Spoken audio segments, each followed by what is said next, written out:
Ambuye alemekezeke chifukwa cha tsiku labwino limene tasonkhana pamodzi kuti timve mawu ake.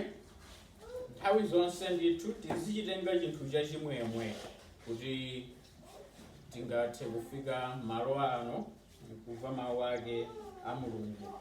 Ena akadalakala atatero koma ndizowavuta, mwina chifukwa cha nkhondo mayiko amene ali, mwina chifukwa cha matenda, mwina maliro ndi zifukwa zosiyanasiyana. Koma ife tili ndi chisomo ichi chimene kawirikawiri mdierekezi amafuna atiphimbe m'maso mwathu, tikhale anthu osazindikira kuti kufunikira kapena kuti kukoma kwakubwera pamaso pa Mulungu ndi kumva mawu ake nkotani.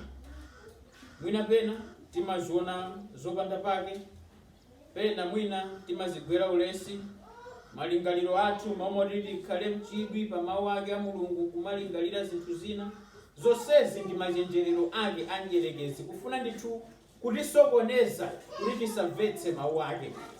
Ndiye mwa chisomo chake, mwa zifundo zake, tatiyeni mwina pa nthawi yokha pa mphindi zimene tikhale nazozi tikhale chidwi pa mawu ake a Mulungu, kuti mwina nkupindulako tisachoke chabe muno mwayi.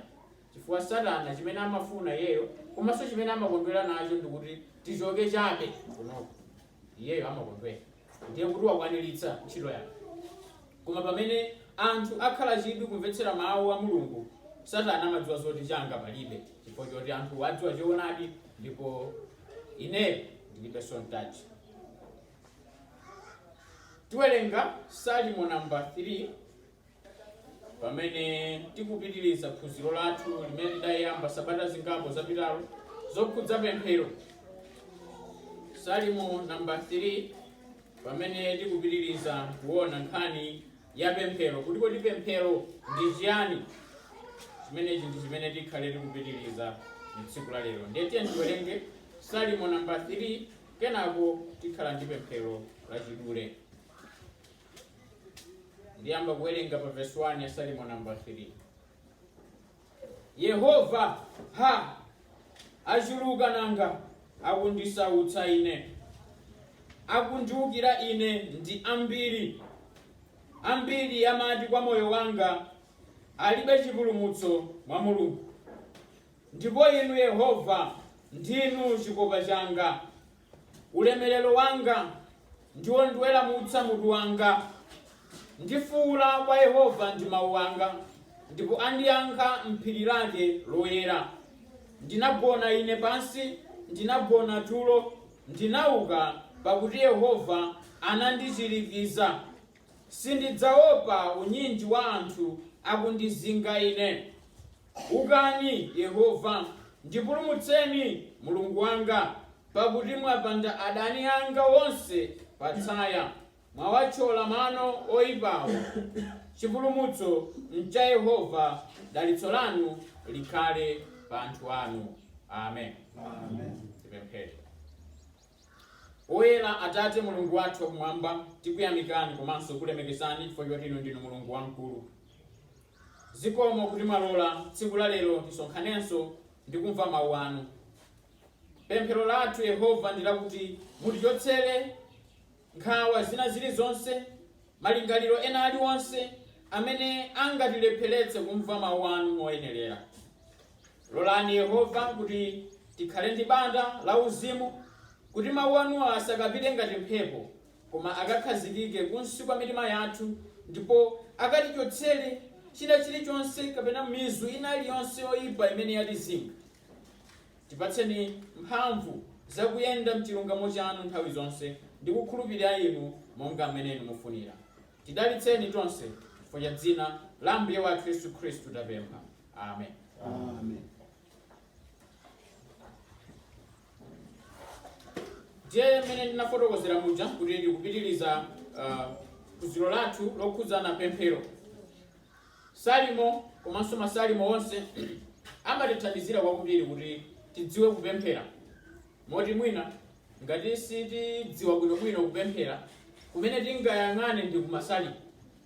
Chifukwa masalimo amaonetsera zimene anthu anali kudutsamo, zovuta zimene anali kudutsamo, mwina chikondwerero chimene anali nacho, komanso zimene iwowo anaziona kuti Mulungu akuyenera atazilandira, amazipereka mosalabadira. Tikaona Salimu ndi ngati mwana amene amabwera kwa makolo ake ndi kufotokoza chimene chili mu mtima mwake opanda manyazi ena aliwonse. Chifukwa mwina akuluakulu timachita manyazi kufotokozera nkhawa zathu kwa zathu. Tsono nkanena izi, andiona kuti ndine munthu wotani wopepera, andiona kuti ndine wofoka, andiona kuti awawanetiriza zawathina zetu. Koma mwana akamabwera kwa makolo ake salabadira china chilichonse, amangona kuti chimene iyeyo chamuvutacho afotokozere kwa makolo ake ndipo apeze thandizo. Ichi kapena kuti mtima umenewu ndi umene tikuyenera tikhale nawo ife ngati Akhristu. Pamene tibwera kwa Atate wathu wakumwamba, tisalabadire zina zilizonse zimene anthu apa dziko lapansi angathe kukamba zokhudza ife. Tiyeni tibwere kwa iyeyo ndi mtima woona, posada nkhawa ndi china chilichonse. Ndiye mongokumbutsana zimene tinaphunzira masabata awiri apitawo. Poyambirira, Yesu Khristu anatifotokozera kapena kutiphunzitsa kuti kodi tisapemphere motani.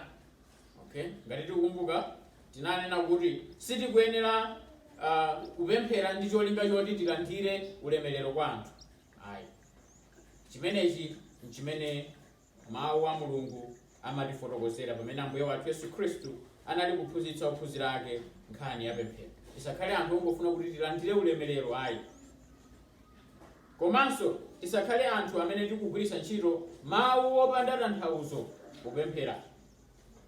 Mawu oti mwina mu mtima mwathu sitikuwalabadira mkomwe. Mawu oti mwina sitidaganizire bwino. Mawu oti mwina sakuchokera pa chiphunzitso china chilichonse chomveka bwino kuchokera m'mawu ake a Mulungu. Tidakambako mwachidule kunena kuti tikamapemphera sitikulamula Mulungu kuti atichitire chinthu, koma tikumpempha Mulungu kuti atithandize. Ndiye chifukwa chake nkofunikira kwambiri kuona kuti mawu amene tikugwiritsa ntchito ndi mawu otani. Sabata yathayi mene tinali maphunziro athu ndi abusa akalembo anatifotokozera mawu ena amene oti mwina anthu timagwiritsa ntchito pafupipafupi popemphera. Okay? Ayana kuti mwina tikupemphera tapemphera izi m'dzina lakuti. Ndiye amafotokozera kunena kuti m'dzina lakuti timakhala ngati ukamba chinthu choti suchidziwa. Koma ukamapemphera unena kuti m'dzina la Ambuye wathu Yesu Khristu. Chifukwa chani? Tili ndi ubale ndi Yesu Khristu. Tili ndi ubale. Koma tikati m'dzina lakuti, ukhala ngati m'dzina la uje, lauko, la zauko, ukhala ngati sitiuzidziwa bwinobwino. Ndiye timangoseka chifukwa choti anali mawu amavekaveka ndikamapemphera. Ndeka adamva pemphero lina. Koma chimene taganizira noti koma ndizoonani. Chifukwa umakhala ngati mlendo pa pemphero lako. Koma pakuzindikira kuti ndi Mulungu wathu, pakati mali mu dzina la Ambuye wathu Yesu Khristu tapemphera. Chifukwa choti tili ndi ubale. Ndipo tikupemphera chifukwa cha ubale umene uwu. Ndiye tidakambanso kuti pali mawu amene tingagwiritse ntchito okhudza Mulungu. Kuti ngati na malenga Ambuye wathu Atate wakumwamba, kapena kuti mpulumutsi kugamba za Ambuye wathu Yesu Khristu mwana wa Mulungu, komanso Mzimu Woyera amene ali mthandizi wathu. Ndiye zimenezi ndi zimene tikuyenera tizidziwe ndi kuzilingalira pa nkhani imeneyi ya pemphero. Ndipo tidanenanso kuti pemphero ndi kuyankhula ndi Mulungu. Kuyankhulana ndi Mulungu. Ndipo kuti tiyankhule bwino ndi Mulungu ameneyu tikuyenera tidziwe mawu ake. Baibulo tilidziwe. Mitima yathu ndi yodzazidwa ndi uchimo. Ndipo tikadziwa mawu a Mulungu ndi kumapemphera monga mwa mawu ake, Mulunguyo amatitetezera kuti tisakambe zokhudza ife pamene tikupereka pemphero limeneli, koma tikambe za Mulungu komanso za ulemerero wake. Ndiye chifukwa chake Akhristu ngati Akhristu tikuyenera tikhale ndi Baibulo wina aliyense ndithu. Aliyense ayenera akhale nalo Baibulo ndi kumawerenga, chifukwa limatithandizira m'mapemphero athu. Napereka chitsanzo cha Masalimo, komanso komalizirako ndipereka chitsanzo mwina cha Masalimo ena kuti tingasinthe bwanji kuti akhale mpemphero. So kuwerenga Masalimo amatithandizira kuona kuti tingapemphere motani kwa Mulungu ameneyo. kutitetezera ku mitima yathu imene yadzazidwa ndi uchimo, komanso kuti ifeyo tikapemphere mapemphero obweretsa ulemerero kwa Mulungu. Ndiye pa zinthu zimene takambazi tione kuti pali magulu osiyanasiyana apemphero kapena magawo osiyanasiyana apemphero. Sizachilendo yani, pali pemphero mwina lokulemekeza, kupembedzera, kulapa, komanso chiyamiko. Zimenezi ndi zimene timazidziwa kwambiri: kupemphera kapena kuyamika Mulungu, kulapa machimo athu, kuyamika, komanso kupereka nkhawa zathu. Zimenezi zimene timachita kaya tikakumana pachitatu paja, tikamati tipereka zopempherera, timapereka zoyamika, tiyamika Mulungu chifukwa chani? Kutanthauza kunena kuti si nthawi zonse timangopempha kwa Mulungu, koma tiyenera timuyamike chifukwa cha zimene akutichitiranso. Komanso pemphero lofunikira kwambiri kulapa machimo athu. Tikakumana nthawi ya mapempheronso timakhalanso ndi nthawi yoti tilape machimo athu kwa Mulungu ameneyo, kumuthokoza pa zimene watichitira kapena akutichitira moyo mwathu, komanso kupereka zosowa zathu kwa Iyeyo. Ndiye zimenezi zimatithandizira kuti pamene ifeyo tikupemphera tisakhale ongotsamira mbali imodzi. Tiyelekeze munthu oti chakudya azingodya chakudya mtundu umodzimodzi, amakula motani? Monyenchera, mosakhala bwino. Ndiye pempheronso ndi chimodzi, kuti tizingopemphera pemphero mbali imodzi nthawi zonse. Nthawi zonse pamaso pa Mulungu mangobwera upempha, osamuyamikapo. Ndiye tikhala anthu otani? Tikhala akhristu otani? Osayamikapo. Ukhanga kuti Mulunguyo palibe chomwe akuchitirako chabwino. Nthawi zonse umampempha, Ambuye chakuti, osayamikapo. Komanso osalapakwa, osavomereza kuti iweyo ndiwe wolephera, pali zina zimene Mulunguyo akuyenera kuthandizira. Pemphero lake limakhala lovuta. Ndiye tikuyenera tikhale ndi pemphero loti tikuona mbali zonse, tikulibalansa bwinobwino kuti Mulungu azilemekezeka nthawi zonse. Ndipo ifeyo pamene tikupemphera moteremu tikuyenera tikumbukire kuti Baibulo limatiphunzitsa choonadi chenicheni cha Mulungu.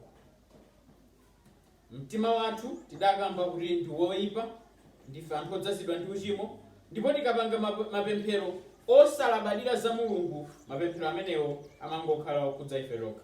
Takumbukirani pemphero la Mfarisi lija: Ambuye ndikuyamikani chifukwa chani? Sindili ngati uyo. Zimene amapemphero. Ndikuyamikani Ambuye chifukwa sindili ngati uyo. Koma ine ndimachita izi. Mupemphero limeneli muthe kuona kuti palibe kudzichepetsa kuna kulikonse, palibe kuvomereza umulungu kapena ulemerero wake wa Mulungu. Chimenechi tikuyenera tichiphunzire, komanso ndikudziwa kuti Mulungu amayang'ana kwambiri mmene ifeyo timapempherera. Ndiye ndingofuna kuti mwina tione mwatsatanetsatane bwinobwino magawo nanenacho: pemphero la kuyamika, kulemekeza, kulapa machimo athu, kuthokoza, komanso kupempha, kupereka zopempha zathu kwa Mulungu. Ngati muli ndi Baibulo lanu, tiye titsekule ku Salimo 136. Zimakhala bwino kuti titsekulira pamodzi. Kaya mungotenga Salimo nyimbo yomweyo, tiyeni ndithu titsekule.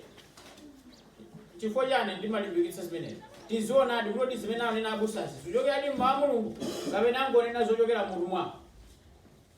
Salimo 136 imene ikutionetsera zakuyamika. Salimo 136 verse 1. Tizitsika ndithu pang'ono.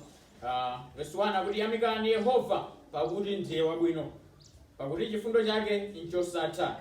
Yamikani Mulungu wa milungu, pakuti chifundo chake nchosatha. Yamikani Mbuye wa ambuye, pakuti chifundo chake nchosatha. Amen. Ndiye tikuona kuti pamenepo olemba Salimo akuyamika, akuyang'anira za chimene Mulungu ali, chikhalidwe chake cha Mulungu ndi wabwino, ndipo tikuyenera timuyamike nthawi zonse tikalingalira za chimene Mulungu ali. kodi ndi chiyani chimene chimabwera m'malingaliro mwathu poyambirira. Moyo wa Mkhristu wina aliyense ukuyenera kukhale odzazidwa ndi chiyamiko kwa Mulungu. Tisakhale akhristu ongowiringula nthawi zonse. Komanso Baibulo limatitsimikizira kwakukulu kuti kuwiringula ndi tchimo pamaso pake pa Mulungu. Olo chidakhala kuti chimene uwiringulacho nchoona ndithu, koma kuwiringula pamaso pake pa Mulungu sikuvomerezeka. Tate tikumbukire ana a Israeli muchipululu mucho. Anali owiringula kwambiri, koma chimachitika nchani akawiringula? Mulungu amatani? Amadzoka kuwalanga. Chifukwa si zimene Mulungu amafuna. Silikuyenera likhale ndi mtima owiringula pamaso pake pa Mulungu. Chifukwa Mulungu iyeyo amalola kuti tidutse mnyengo zimene tikudutsamo ndi cholinga. Ndipo chimene tingachite ngakhale pa nyengo zimene sitikuzimvetsa bwino ndi kumuyamika.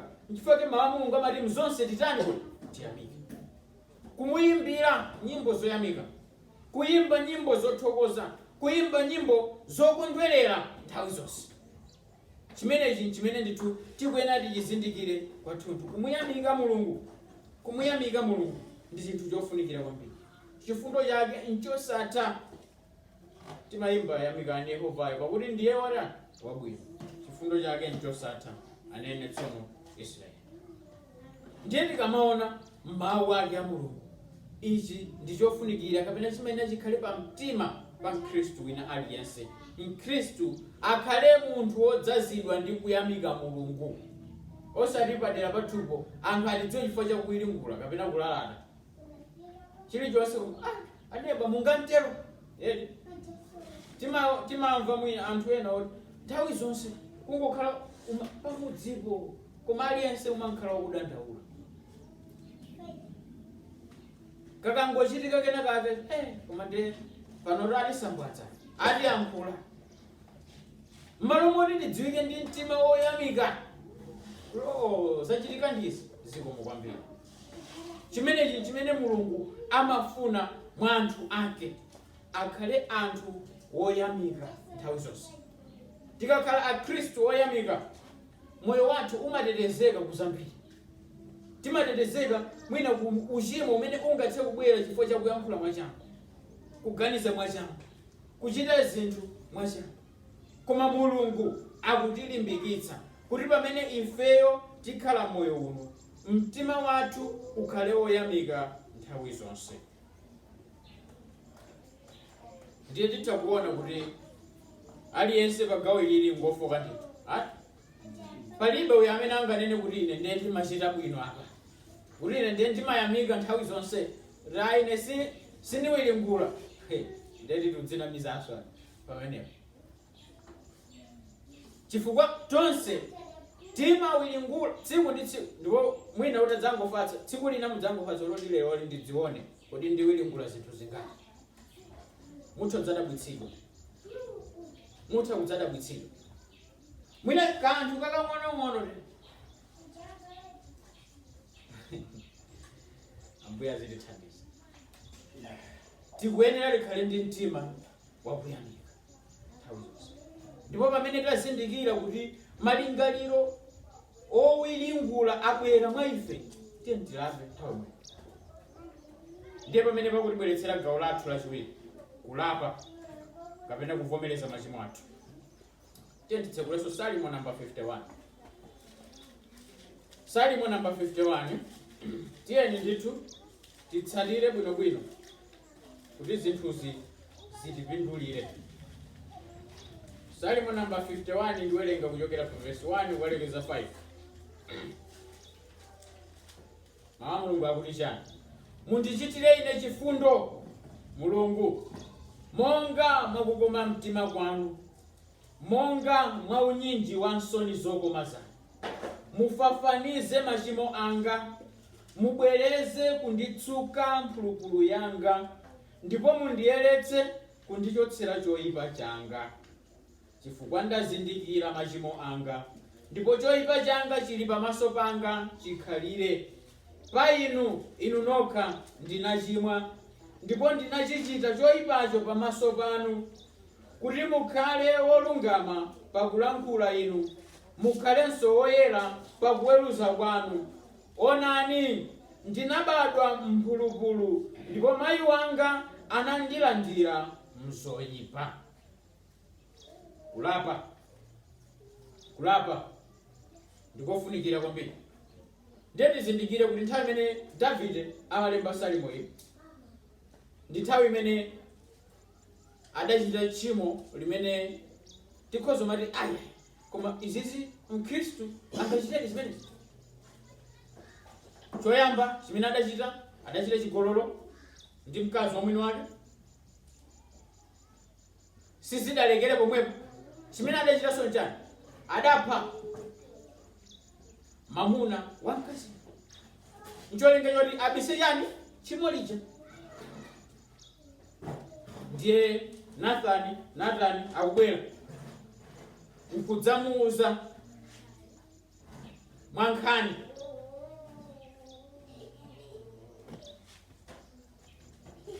pamenepo Davide akuti aya, munthu ameneyo ngofunika atani atafa. Akuti pamenepo ndiweyo. Adaphimbika m'maso mwake osazindikira tchimo lake lomwe mpaka atamuloza kuti achita cholakwa.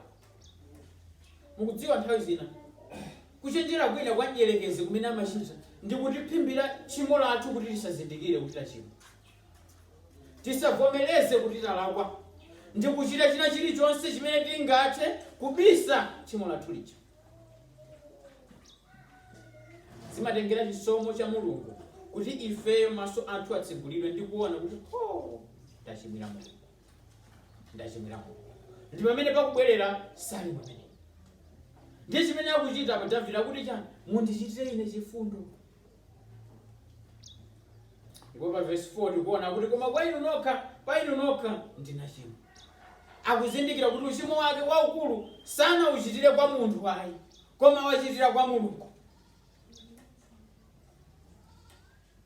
Pamene tachita tchimo lina lililonse tizizindikira chimenechi kuti sitilakwira mzathu yekhayo, koma tikulakwiraso ngakhale Mulungu. Tikawerenga nkhani ya mwana uja olowerera uja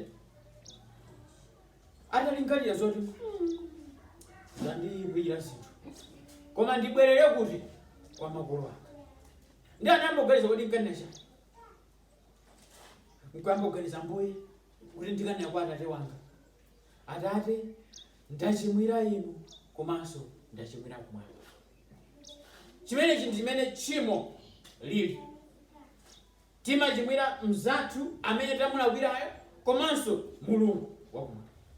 Ndipo pakulapa kwathu sitikuyenera tibise mawu, tikuyenera tinene chilungamo cha zimene tachita pamaso pake Mulungu. Pamene tikuganiza za kumuyamika Mulungu, kumuthokoza chifukwa cha zimene watichitira, tikuyeneranso tikhale anthu odzichepetsa pakulapa ndi kuvomereza machimo athu. Ndi pamene Mulungu adzatichitira ife chifundo. Wodala munthu wokhululukidwa tchimo lake chokwiyidwa choyipa. Ndipo ndi munthu wodala amene sabisa tchimo lake. Wobisa tchimo sadzaona mwayi, koma wakuvomereza adzachitiridwa chifundo. Chimenechi chimene mawu a Mulungu amatitsimikizira. Tikakhala anthu obisa zolakwa zathu, obisa tchimo lathu, sitingaone chifundo pamaso pake Mulungu, sitidzaona mwayi pamaso pake Mulungu. Ndiye mpemphero lathu pamene ifeyo tikupemphera kwa Mulungu, tikumuyamika, tilapenso machimo athu, tikaona za ubwino wake wa Mulungu, chiyero chake cha Mulungu, kukoma mtima kwake kwa Mulungu, ndi kudziona ifeyo ndi uchimo wathu. Timadziona kuti ndi zinthu ziwiri zosiyana zimene zikuyenera zitipatse mtima wodzichepetsa, tidzichotse kudzikuza kwina kulikonse kumene tingakhale nako, kudzilabadira kwina kulikonse, kudziyenereza kwina kulikonse kumene kumakhala mwa munthu, chifukwa munthu amakonda kudziyenereza. Uchimo umatipangitsa kuti tikhale anthu odziyenereza, osadzichepetsa, osavomereza kulephera kwathu. Ndi mmene munthu ali. Koma tikuyenera tidzichepetse ngati Akhristu, ngati anthu amene tinatembenuka mtima, anthu amene Mulungu anatichotsa mu mdima natibweretsa mu kuwala, tikuyenera tikhale anthu odzichepetsa ndithu. Tikawerenga ku chivomerezo cha Westminster timaphunzira mbuyomu, amatifotokozera kuti munthu wina aliyense akuyenera akhale wodzipereka kulapa. Ndi udindo wathu kulapa machimo athu wonse, osati udindo wa wina, si udindo wa wina koma udindo wathu. Tchimo langa ndi udindo wanga kuti ndilape, tchimo lanu ndi udindo wanu kuti mulape, osati munthu wina. Before likafika pamaso pa Mulungu silikati atandilapira atauje tchimo langa. Chifukwa timanena kuti zichazomati ayi ukozo munthu adafa nkumaka mulapira tchimo, Ambuye mukhululukire m'bale wako adafa mwina adali mdzima chimodzi, sizitheka. Munthu wina aliyense amalapa tchimo lake, ndipo ngati sitilapa tchimo lathu tilibe mwayi pamaso pake pa Mulungu.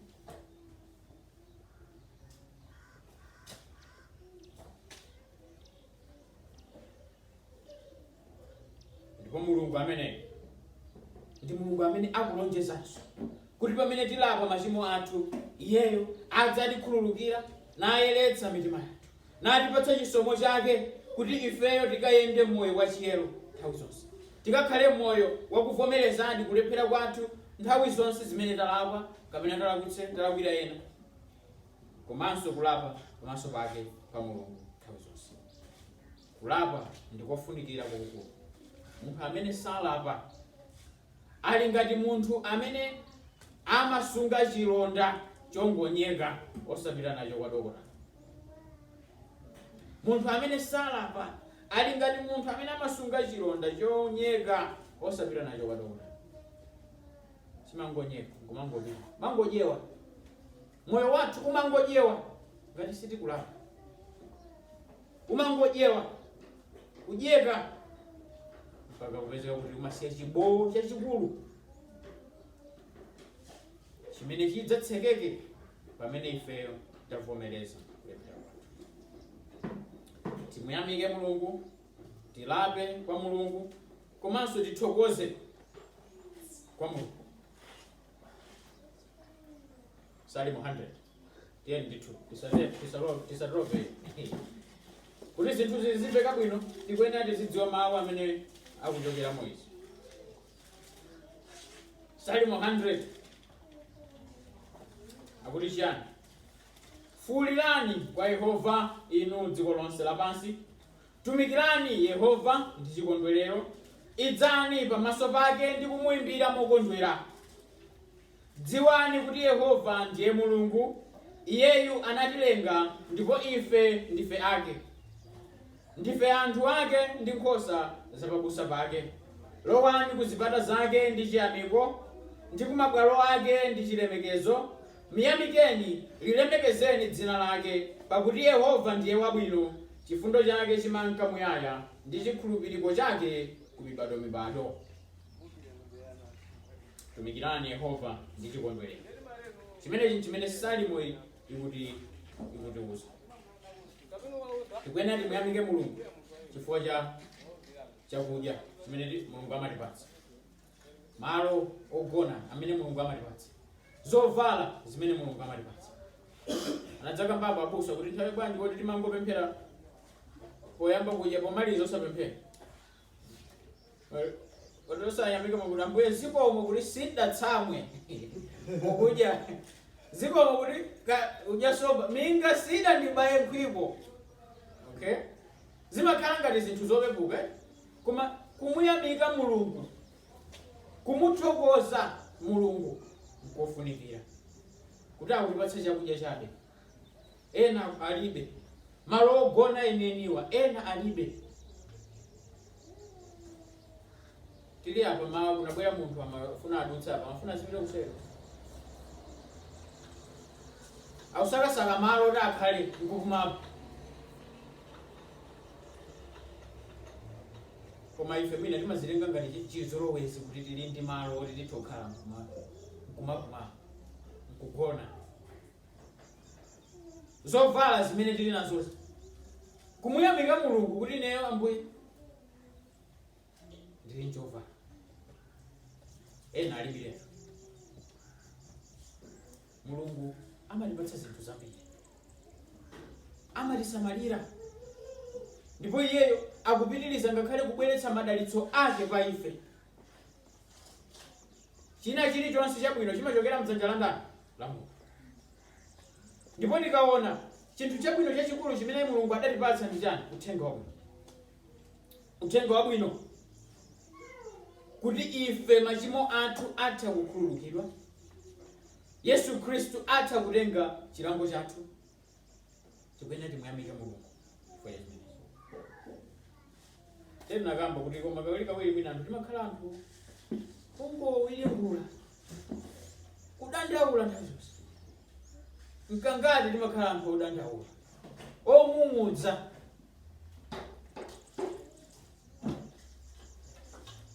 Ngati pali chinthu chimene chimadya Mkhristu kwambiri kuti asakule moyo wake wauzimu ndi kumung'udza. Chinthu chimene chimalepheretsa Mkhristu kukula moyo wake ndi kumung'udza. Zilipo zambiri, koma kumung'udza ndi chinthu chimodzi chachikulu chimene chimalepheretsa kukula moyo wauzimu. Suona ubwino wina uliwonse wa Mulungu. Olo Mulungu atakupatsa zochuluka bwanji, suona ndipo sukhopeziwa. Chifukwa chani? Udakhazikika ndi mtima wakumung'udza. Tikuyenera tidziwe zimenezi, zimene zitithandizirenso mwini kulapa kuti Ambuye tikhululukireni chifukwa cha kusayamika kwathu. Pali zambiri zimene tikadamuyamika nazo, koma kumung'udza udalepheretsa ana a Israeli. Ena adalephera ukalowa ndithu ku dziko la malonjezano. Chifukwa chani? Chifukwa cha kumung'udza. Kumung'udza. Tikukhala mdziko inde lovuta lili ndi masautso ambiri, zambiri zoti zitha kutibweretsera ife chisoni. Mwinanso zimene zingathe kutilepheretsa ife kuti tisayamike. Nyengo zoti titha kulira zilipo ndithu, koma ngakhale nyengo zimene tikulirazo, Baibulo limatitsimikizira kuti tikuyenera tikhale anthu otani? Okondwera. Chiyeseni chimwemwe pamene mudutsa mnyengo zosautsa zosiyanasiyana. Tiziyesa chimwemwe bwanji chifukwa cha uthenga wabwino. Uthenga wabwino ndi umene umatithandizira kukhala anthu achimwemwe olo pamene tikudutsa mnyengo zimene zoti zosayembekezeka.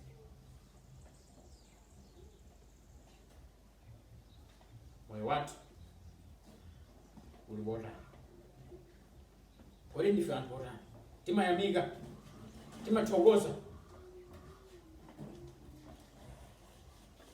Ndiye monga zina zija nthawi zonabe kuti tonse ndife anthu operewera ndithu. Tikusowekera Ambuye yemwe atithandize kuti tiyende mawu ake ndi mchoonadi chake. Ndiye tofuna tionenso gawo lina ano lija la kupempha, kupereka zosowa zathu kwa Mulungu. Ndinawerenga Salimo namba 3. Ndiye sindiwerenganso kuti ndinawerenga kale. Mutha kungotsekula kwa Salimo namba 3 kuti tikamadutsamo tikhale kuti tili limodzi.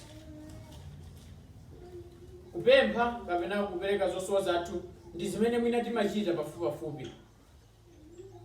Wina aliyense pano adati adzifufuze mwina tsiku loti mwina sadayamike, sadalambe, koma kupempha ndithu amatani? Amapempha ndithu. Ambuye koma chakuti ne? Ambuye koma chakuti ne? Zina zonse zilitha kuyiwala, koma kupempha, kupereka nkhawa zathu, zosowa zathu kwa Mulungu, wina aliyense amachita tsiku lina lililonse.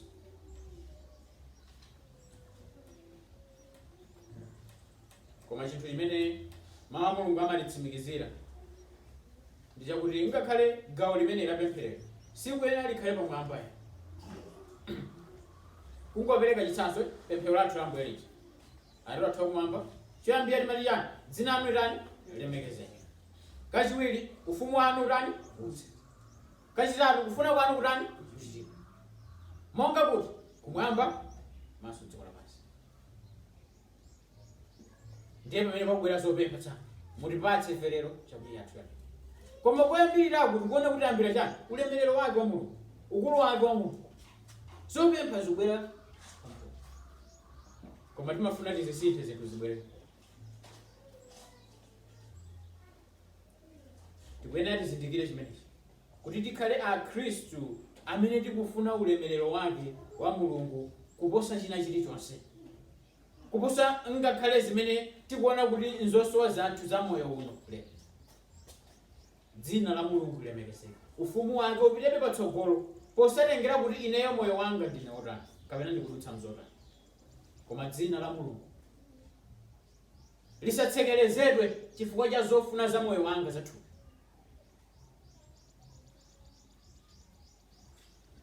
Tizindikira chimenechi ngakhale pamene tili mpemphero, tikadzuka mawa kaya madzulo tikamakagona, tiye tiyike ulemerero wake wa Mulungu patsogolo, ukulu wake ukhale patsogolo, kumuyamika makamaka ukulu chifukwa cha ntchito imene adayitira Ambuye wathu Yesu Khristu. Komabe pamene tidza pamaso pa Mulungu kumuyamika komanso kulapa, tikuyeneranso tichite chimodzimodzi kumpempha zimene ife tili nazo. Ndetali zimene tizisowa ndiye tione kuti Davide akupempha chani pa ndime imeneyi. Choyambirira chimene chinthu chachikulu chimene Davide akupempha ndikuti iyeyo apulumutsidwe kwa adani ake. Ndiye mwene tikhoza mafunsa kuti mdani wake adali ndani pamene Davide akulemba Salimo imeneyi. Tikaona mbiri Salimo imeneyi idalembedwa nthawi imene Davide amathawa Abisalomu mwana wake. Nthawi imene Davide akuthawa Abisalomu mwana wake ndi nthawi imene Salimo iyi anayimba.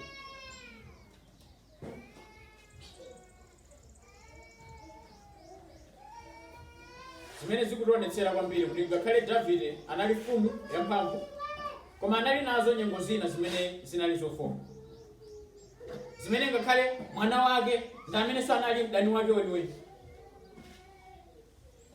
Nditangoganizani kuti Davide akadalingalira zotani, inali nyengo yosautsa kwambiri. Zoona mwana wanga yemwe andilondelonde ine mpaka ndidutse mzoyipa izi chifukwa cha mwana wanga.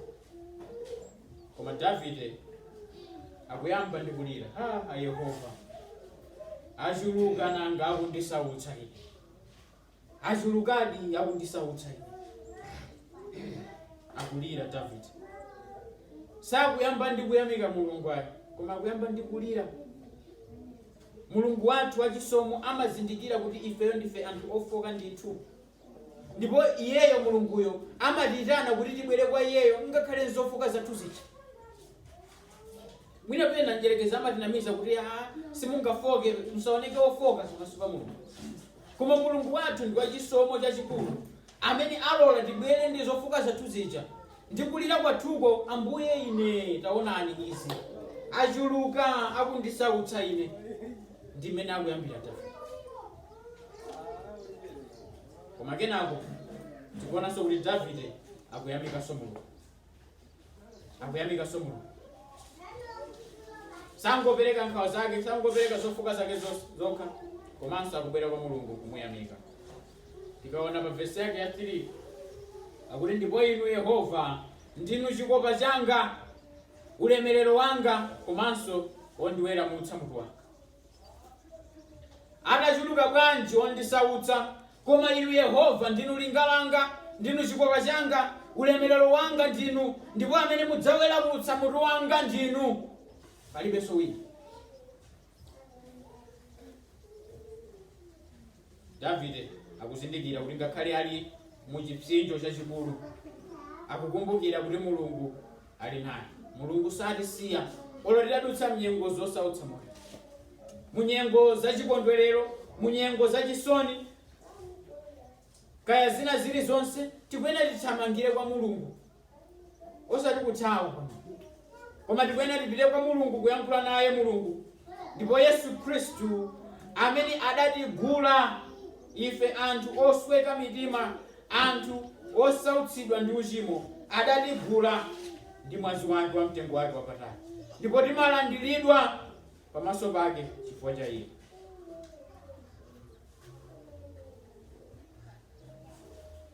Chifukwa chake ndinanena kuti kawirikawiri pamene tili mnyengo zimene zikutisautsa, tatiyeni tiwerenge masalimo. Kumasalimo kumeneko tikakumana ndi anthu amene adadutsanso zopsinja zoposa ngakhale zimene ife tidutsamo. Tikawerenga salimo tikakumana ndi anthu amene moyo wawo udapsinjika kuposa ngakhale ife, ndipo tidzapeza chimwemwe chosatha. Tiyeni tigwiritse ntchito masalimo pamene tikupemphera.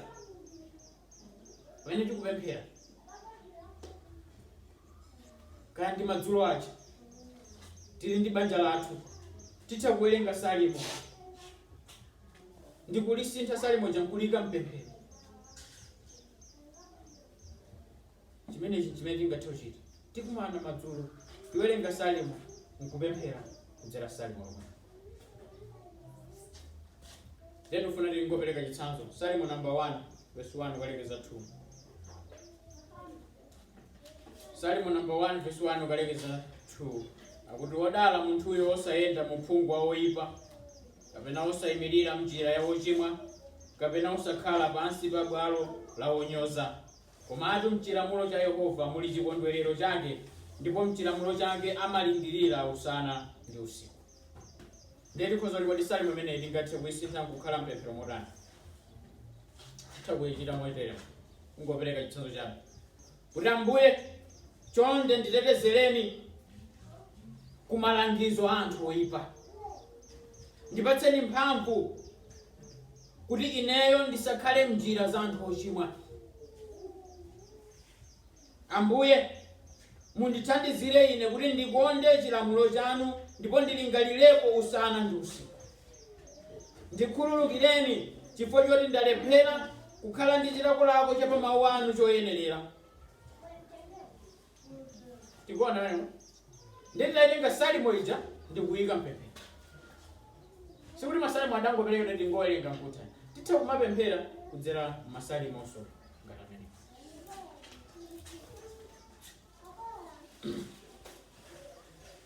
Chitsanzo china, salimo number 23.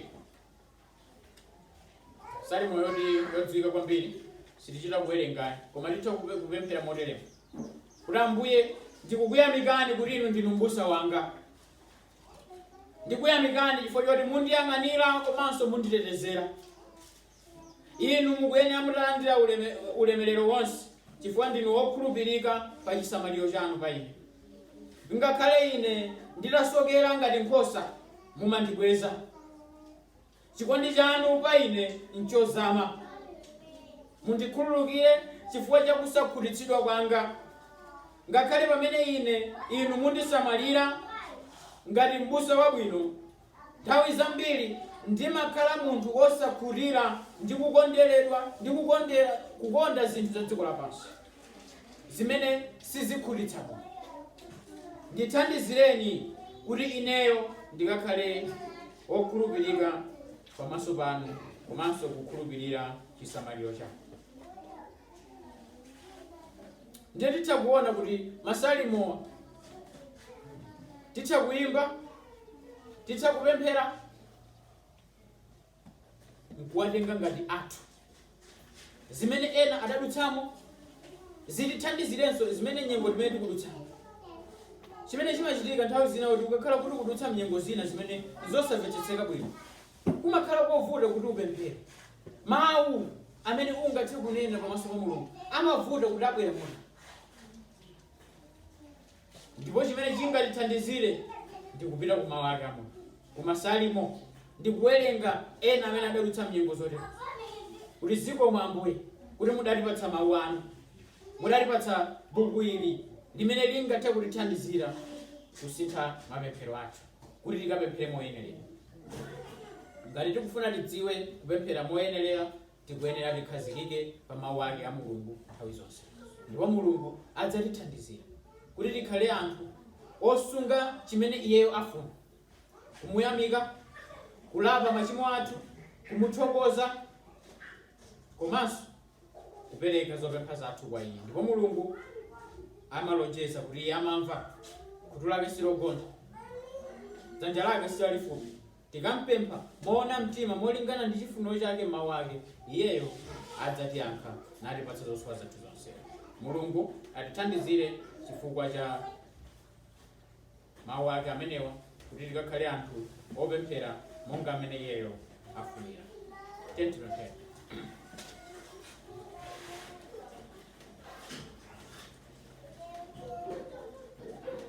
Atate Mulungu wathu wakumwamba, tikuyamikani komanso kulemekezani chifukwa chikondi chanu ndi ukulu wanu. Zikomo Yehova chifukwa cha zabwino zonse zimene mumatichitira tsiku ndi tsiku. Tikuyamikani Yehova chifukwa choti mwalola lero lino timve mawu anu awo amene akutilimbikitsa kudza kwa inu mpemphero. Tisachite nanu mantha kapena kuchita nanu manyazi pa nyengo zimene tikudutsamo, kaya pa china chilichonse chimene ifeyo tikuyenera tabweretsa kwa inu. Kukuyamikani, kulapa, kugonja pamaso panu, kukuthokozani, komanso kupereka zopempha zathu ndi zopembedzera zathu kwa inu. Tidalitseni Yehova ndipo tithandizireni kuti pamene ife tipemphera tikakhale anthu opemphera monga amene mawu anu afunira, monga amene mawu anu anenera. Ndipo tipatseni chilakolako chachikulu chakukhazikika kuwerenga masalimo komanso mawu ena amene angathe kutithandizira kupemphera molunjika komanso monga mwa chifuniro chanu. Ndife olephera mzambiri Yehova, tipitiriza kupempha kuti ndinu muzitikoza, muzitikhululukira, sitidziwa kupemphera iyani. Ndipo tipatseni mtima Yehova wakuzindikira ichi, kuti angakhale tapemphera bwanji sitidzafika poti tinganene kuti inde tadziwa kupemphera zedi. Ndipo tipempha mutipatse mtima wodzichepetsa nthawi zonse. Khululukirani machimo athu a ife tonse, ndipo mutikonze komanso kutiyeretsa ndi mwazi wa Ambuye wathu Yesu Khristu. Mulemekezeke, mutamandike lero ndi nthawi zosatha. Amen.